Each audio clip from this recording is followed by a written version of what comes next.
Hey. Welcome to Deadwood! Woo!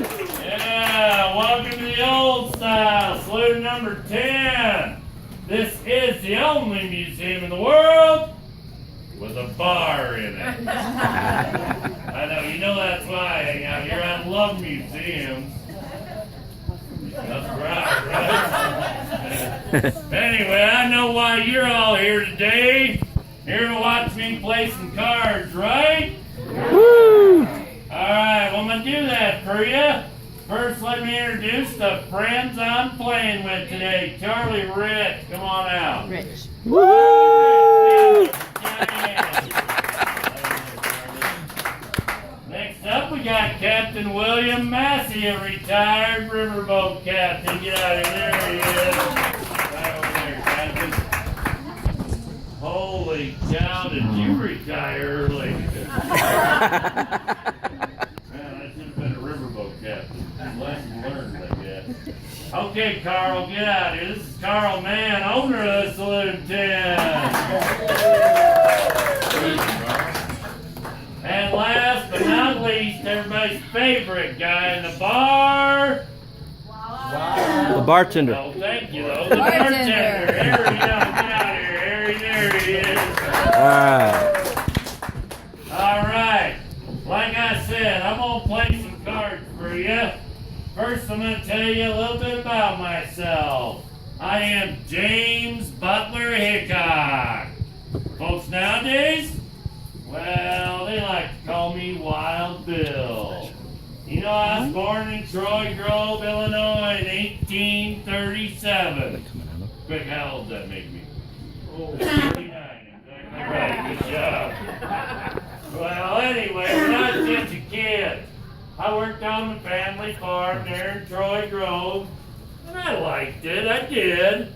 But as I got older, I wanted something more. So I got myself a job. Then the job driving freight. Oh, I loved it too. I got to get out on my own, see a lot of the country I hadn't seen before, and work on my pistol handling. Yeah, I got real good out there too, shooting that small game and such. It was like a big adventure. Till the Civil War broke out. Yeah, then the Union Army came calling for me. And I fought for the Union during the Civil War. I was a scout and a spy for them. Oh, I like that too, except for the fact that I got shot twice. Yeah, I got captured twice. But I escaped twice, and I made it through. Well, after the war ended, I liked that scouting so much, I went out with the 10th Cavalry. And eventually the 7th. Out on the new frontier. Yeah, it was me and General George Armstrong Custer. Now, I know y'all heard that name before. Please don't throw anything at me. But as I'm out there scouting for Custer and his boys of the 7th, I've noticed a lot of small towns sprouting up out there. Yeah, it seemed like everybody just kind of headed west on this big land grab, you know? Well, it also seemed to me none of them towns had any law in them. Made me want to be a lawman. So that's what I did. I traveled all over Kansas and Nebraska looking for a marshal job or sheriff job. So eventually, I landed me some. First one was Monticello Township, right outside of Kansas City. Others like Fort Riley, Hays City, a couple more. Till I ended up in Abilene, Kansas. Now, see, Abilene, I got the job as marshal there, but there was this pesky bar owner, a Texas cattleman by the name of Phil Coe. Now, me and Phil, we argued every time we saw each other. Yeah, it was like we didn't see eye to eye on anything. Well, you all know how them arguments is gonna turn out. come to a head someday. And it did, right there in the streets of Abilene. Oh, I shot Phil Code dead. But he had a lot of friends that day. There was a lot of confusion. I just shot their leader. I was all by myself. I heard somebody yell my name from back in the alley. I turned quick, shot again. I shot my deputy, Mike Williams. Right there. That's not funny. I just shot my friend. Oh, no. He's got a sick sense of humor. Well, regardless of what you think, that was a bad day. I didn't want to be a lawman anymore after that. So I gave it up. And I moved on. Oh, I bounced around from town to town doing odd jobs just to survive. Like wagon master, teamster, a little more scouting. Anything I can do to earn some money and play cards like these lucky guys are doing right now. Oh.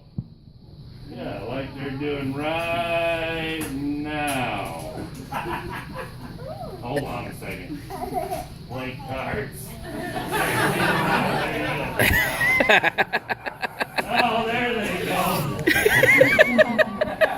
Man, that's so close. I didn't think we were going to find the game back here today. Well, as I'm bouncing around the West, I run into a friend of mine, Buffalo Bill Cody. Now, I know y'all know who that is. And Buffalo Bill, he tells me he's taking a Wild West show out east. Wants me to join him. So I thought about it for a while. Finally, I said, sure, why not? Let's take that Wild West show out there and show them Easterners just how wild it really is out here. Truth be told, I didn't care for that all that much. Nah, some people are showmen and some aren't. Buffalo Bill, greatest showman the West has ever seen. Me? Oh, not so much. Actually, I think Buffalo Bill regretted every minute of taking me with on that tour. Something about me shooting all the extras with blanks and starting their pants on fire. I know, I thought it was hilarious. Them guys, not so much.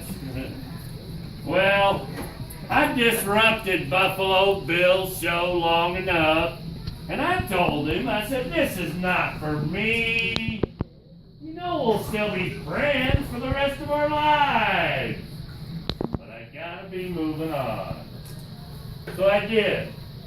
I left it behind me again. Oh, now I moved around for a little while longer, doing a lot of that stuff I talked about earlier. Well, to tell you the truth, I was just looking for a card game any place I could find me one. Till I run into the woman who eventually I'd make my wife, Agnes Lake Thatcher. Oh, we had a wonderful wedding, and then I whisked her away on a honeymoon to Cincinnati. Is that a funny place for a honeymoon? Well, I can't imagine she's stuck around. Oh, come on, at least the ones in Cleveland. Yeah. I shouldn't say that. People in Cleveland get mad at me for that. Come on, it's a Queen City. Right? Well, we honeymooned in Cincinnati a spell. I left her there, told her I was headed back west. You know, to make our fortune so we could settle down. Well, as I headed back west, again, I'm stopping any place I find a card game, but I get a telegraph from my friend, Colorado Charlie Utter. Now, Colorado Charlie, well, it just so happens he's bringing a wagon train from his home in Colorado through Cheyenne, Wyoming territory, up the Cheyenne Trail right here to Deadwood City. Oh, they just discovered gold up here. People were flooding in here by the thousands seeking their fortune. And I don't blame them either. You should hear the stories they told about this place. You know, they said that the Black Hills was so rich with gold that you could pull the grass out by the roots and it would sparkle. Yeah, nuggets too, big ones just laying around for anybody. You guys find any of them nuggets? No, you wouldn't tell me if you did, would you? Yeah, well, I told Charlie I'd meet him there in Cheyenne. But I knew Cheyenne, see, I'd been there before. All sorts of saloons and gambling dens. It was a boom town too. I thought I'd stop in a couple days early to make me some money for our trip. Turns out, Cheyenne was not as good to me as I'd hoped. No, I went on this long streak of bad luck, you see. I lost all my money at the card tables. I ended up penniless in the streets of Cheyenne. You know what they did to me? They arrested me. Told me I was a vagrant. Told me to get out of town, not come back. What's so funny about that, Jack? Shut up and get out of here. Beat it, kid. Yeah, imagine that. The greatest lawman of the West kicked out of Cheyenne. Well, it's a good thing Charlie showed up when he did. Saved my butt again. And I hopped that wagon train with him. All sorts of fine folks on there, over 100 of them. 70 plus wagons filled with goods for this town right here. People like California Joe was on there. White Eye Anderson, Fatty Thompson, Charlie's brother Steve, Madam Mustache. Yeah, Madam Mustache, right? Yeah, that smile says it all right there. Yeah, don't say any more though. Oh, a bunch of her girls and a woman by the name of Calamity Jane. Everybody knows Calamity Jane, right? You want to know how you know Calamity Jane? Greatest storyteller there ever was.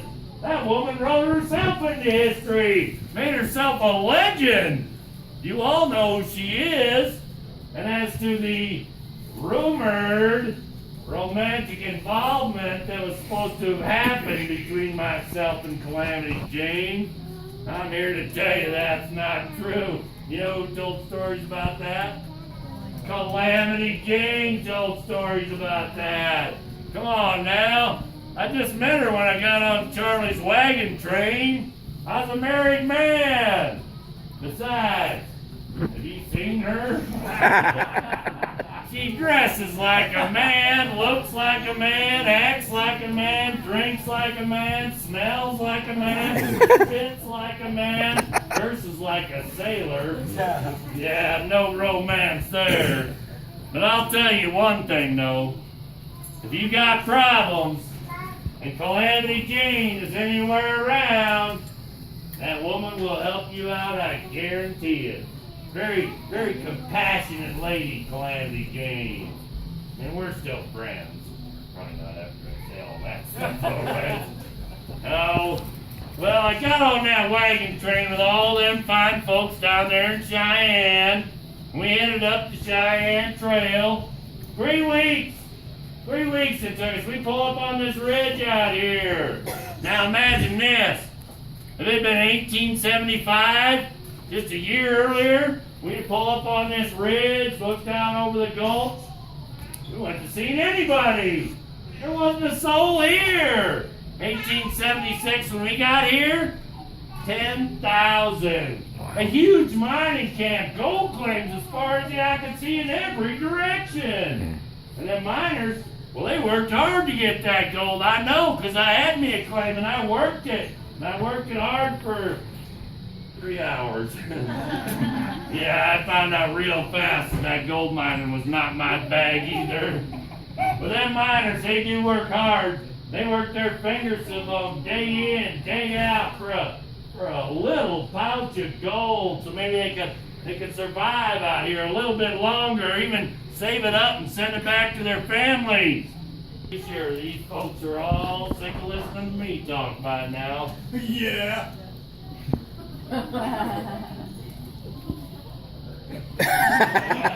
Is that you? Was it? No, I don't think so. Jack, you get out of here, you scumbag. I don't want to see you again today. Beat it! And I'll tell you what. I'm going to head up front. I see a friend of mine out there I got to talk to for just a second. I'll probably have some stern words for old Jack there, and I'll be right back here to play cards with you.